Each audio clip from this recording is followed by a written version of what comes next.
Sub titles లేకపోతే బొంగు అర్థం కాదని అర్థమైంది. My name is Maximus Decimus Meridius, father to. Movie crazy ఉంది, మామూలే లేదు మూవీ. క్రిస్టోఫర్ నోలన్ టాప్ 3 మూవీస్లో ఉంటుంది. మ్యాట్ డేమన్ పర్ఫార్మెన్స్ కానీ, టామ్ హాలండ్ పర్ఫార్మెన్స్ కానీ, యానీ హ్యాథ్వే పర్ఫార్మెన్స్ కానీ, మెయిన్గా నోలన్ డైరెక్షన్. నాకు ఐమాక్స్ దొరకలేదు చూడటానికి, సబ్ టైటిల్స్ లేవంట.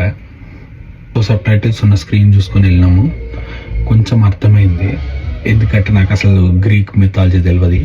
మ్యాటర్ ఏంటంటే ఓడిసెస్ అనేవాడు ఆ రోజు మీద వారికి వెళ్తాడు. ఒక అమ్మాయి ఇంకొక ప్రిన్స్ తో లేచిపోయి ఆడుంటది. సో ఆడుండడం అవమానం కాబట్టి తీసుకురానికి మొత్తం కింగ్డమ్ వెళ్తుంది. 10 years వార్ చేస్తారు. ఒక హార్స్లో అందరు దాక్కుంటే వాళ్ళు గిఫ్ట్ అనుకొని వాళ్ళని లోపల తీసుకొస్తారు. తర్వాత వాళ్ళ హార్స్ నుంచి బయటకు వచ్చి గేట్ ఓపెన్ చేస్తారు. ఇది కాదు మెయిన్ స్టోరీ, ఇంకోటి ఉంది మెయిన్ స్టోరీ. తర్వాత ఏమవుతుంది, అసలు ఇంటికి ఎట్లా పోతాడు, చింపేస్తాడు. ఎప్పుడు లీనియర్ స్క్రీన్ ప్లే ఉండదు క్రిస్టోఫర్ నోలన్ అంటే, అందరికి తెలిసిందే.